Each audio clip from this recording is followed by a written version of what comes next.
ስሜ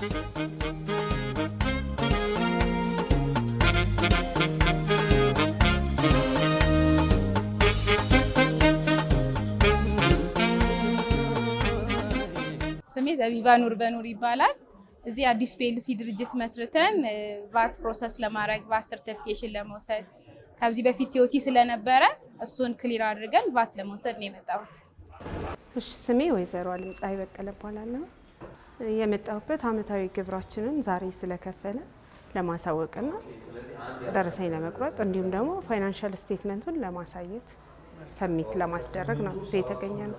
እኔ ስሜ አብነት ይባላል። አብነት አስራት። አጋጣሚ የአመታዊ ግብር ለማሳወቅ ነው የመጣ ነው። አቡበከር ባዲ ይባላል። ዊዞልድ ክፍያ ለመክፈል። እሺ እኔ ሸቱ ፈይሳ እባላለሁ። እዚህ እንግዲህ ግብር መክፈል ከጀመርኩ ቢያንስ 1-4 አመት ይሞላኛል። በዛ ሂደት ላይ የነበሩ የአረዳድ ክፍተቶች ስለነበሩኝ ከኔ ፋይናንስ ቲም ጋራ ውይይት አድርጌ እስቲኔም ሄጄ በአካል ያለውን ነገር ልረዳ በሚል በዛ ነው የመጣሁት። ያለውን ግንዛቤ ጨብጫለሁ። አገልግሎት አሰጣጡ አሁን በመጣሁበት አውድ ስናየው በጣም ጥሩ ነው፣ የተቀላጠፈ ነው፣ ፍጥነት አለው። ፍጥነቱ በጣም ጥሩ ነው። ከአቀባበላቸው ስንጀምር ከውጭ ከጥበቃው ጀምረን ከፓርኪንግ ከማስያዝ ፓርኪንግ ግራውንድ ላይ ያለ ግቢ ላይ አሁን ለምሳሌ መኪና ግቢ ላይ አስገብተን ነው እኛ ወደዚህ የመጣ ነው። መታወቂያችንን ሰጥተን ግቢ እንደማንኛውም ግብር ከፋይ ወዴት መሄድ ትፈልጋላችሁ የሚለውን መረጃችንን ጠይቀን ኦዲት ለማስደረግ ነው የመጣ ነው።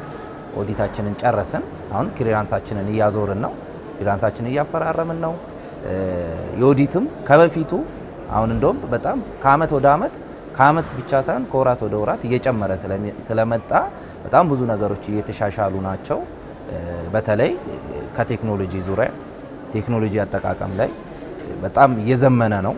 እንደ ተገልጋይ ያው በቴክኖሎጂ እዛው ባለንበት ክፍያዎችን መፈጸም አንዳንድ ነገሮችን ማሳወቅ እጅግ በጣም ብዙ ነገር ያቀልልናል።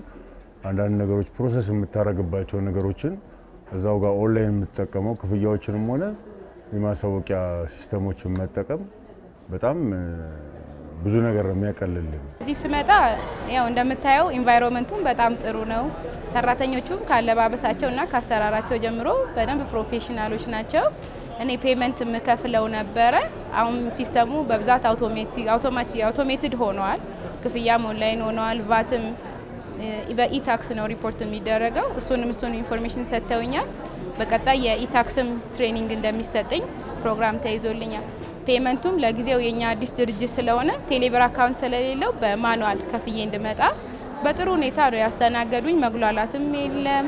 ጥሩ ነው። አሁን ያለው ነገር ጥሩ ነው። ያለውን ኢንፎርሜሽን በደንብ ያስጨብጡናል። ፔመንቱንም ከፍዬ መጥቼ ፕሮሰስ እየተደረገልኛል። ቴክኖሎጂ ተጠቀምክ ማለት ዘመንክ ማለት ነው።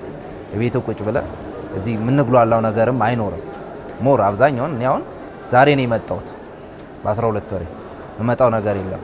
ኦንላይን ነው የምከፍለው። ለምንድን ነው የምመጣው? ቴክኖሎጂ ተጠቀምኩ ማለት ነው። እዚህም አሁን ዛሬ ነው የመጣሁት እዚህ። ምክንያቱም ኦንላይን ከፍላለሁ፣ ቴክኖሎጂን ተጠቅሜ እገለገላለሁ። ዛሬም ክሊራንሴን ላዞር መጣሁ። ክሊራንሴን ሳዞር በጣም በጥሩ አቀባበል ነው። ሰራተኛው ዩኒፎርሙን ለብሶ ነው ማገኘው። ሰራተኛው እናንተን ባጁን ለብሶ ነው ማገኘው። እለያቸዋል። ይሄን የት መሄድ እፈልጋለሁ እዚህ ክፍል ምንድን ነው ስል ያውና ሚል ነው።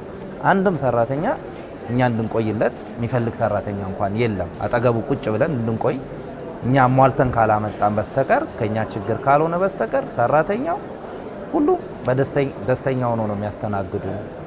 አንዳንዶቹ እንደውም ኃላፊዎቹ ጋር ስንሄድ ውሃ ሰጥቶ ምናምን ነው እና ጥሩ አቀባበል ነው። ከአመት አመት በጣም እየተለወጠ ነው። መስጠት የምፈልገው አስተያየት ግንዛቤ የመጀመሪያው ነገር ነው። ኢንፎርሜሽን ለተቋም ለነጋዴ ወይም ለኢንተርፕሪነር ተቋሙ ለገቢዎችም ትልቅ ግብአት ነው። ኢንፎርሜሽን ክፍተት አለ ብዬ አስባለሁ። እኔም በራሴም ስታፎች ሳይ በተለያየ የተመሳሳይ ድርጅቶችም ሳይ የአይነት ክፍተት አለ ብዬ አስባለሁ። እንዲህ አይነት ክፍተቶች የሚገነቡት በምንድን ነው ስንል በስልጠና መመሪያዎችን ለነጋዴው በየጊዜው ግብር ሊከፍል ሲመጣ በየወሩ አዳዲስ መመሪያዎች ካሉ እነዛን መመሪያዎች ኦን ሃንድ መስጠት፣ ማኑዋል ሊሆን ይችላል፣ ኤሌክትሮኒካሊ ሊተላለፍ ይችላል፣ በኢሜይል በተለያዩ ነገሮች ሊተላለፍ ይችላል። ስለዚህ መመሪያዎች በየጊዜው ከተላለፉ ነጋዴው ጋር ክፍተት እንዳይኖር ይረዳል። ኤስኤምኤስ ይደርሰኛል። ኤስኤምኤስ ደረሰኝ ሁለተኛ ማስታወቂያዎቻችሁም በብሮሼርም ስንመጣ እናገኛቸዋለን። ኦንላይን ላይ እናገኛለን። ኢቲቪ ላይ የእናንተ ፕሮግራሞች አሉ። በእነሱም ሁለተኛ የራሳችንም ደግሞ ሂሳብ ሰራተኞቻችንም ያስታውሱናል። እነዚህ ነገሮች ስላሉ ቴክኖሎጂ ላይ በኤስኤምኤስ ነው ለኔ አሁን ቴክስቱ ቀጥታ ይደረሰኝ ማለት ነው። ለምሳሌ ባለፈው ሳምንት የመጣውኝ ጊዜ አንድ ደስ ያለኝ ነገር ምንድነው ፊድባክ ይሰበስባሉ። ይብን የሰውን ምን ይመስላል ያለው ተሞክሮ የሚለውን እኔም እዛ ላይ ሞልቼ ሰጥቻለሁ። እስካሁን ያየሁት ነገር ጥሩ ስለሆነ ለጊዜው በዚሁ እንዲቀጥሉ ነው። ያው አሁን ላይ በዚህ አመት የተሻሻለ ነገር አለ። ግን ከዚህ አመት በፊት የነበረው ክሊራንስ ልትወስድ ስትመጣ አመታዊ ግብር ከፍለ ያሉ ነገሮች አሉ። ምክንያቱም አንዳንዴ አሁን ኦንላይን የምናሳውቃቸው አሉ ኢንካም ታክስ ዊዝሆልድ የመሳሰሉት ማለት ነው። ብዙ ጊዜ ክሊራንስ ልጠይቅ ስትመጣ አንዳንድ ዶክሜንቶች ወደ ኋላ ሂደው እነሱ ጋር ሀይድ ያደርግባቸው ወይም ዶክሜንት አያያዝ ላይ ችግር አለ። እንደገና ወደ ኋላ እየሄድክ ደረሰኙን ካላመጣህ የሚባለው ነገር አለ። ምናልባት እሱ ተሻሽሎ ከሆነ አሁን ግን ያለው ነገር በጣም ደስ የሚል ነው።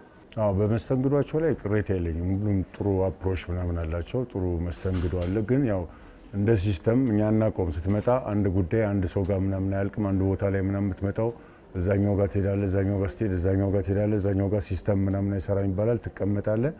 አንዷን ጉዳይ ለመጨረስ ከነሱ ሳይሆን በሲስተም ምክንያት በተለይ የምትጉላላበት ነገር ምናምን ይፈጠራል። ከዛ አኳያ ምናምን ምናልባት አንዳንድ እንደ ሲስተም ጠቅለል ሊል የሚችል ነገር ካለ እንደዚሁ ኦንላይን ሊያልቁ የሚችሉበት ሲስተም ምናምን ካለ ያው እንደተጀመረው በዚሁ ቀጥሎ የተሻለ ነገር ይመጣል ብለን እንጠብቃለን ከመጡት ውጤቶች አኳያ።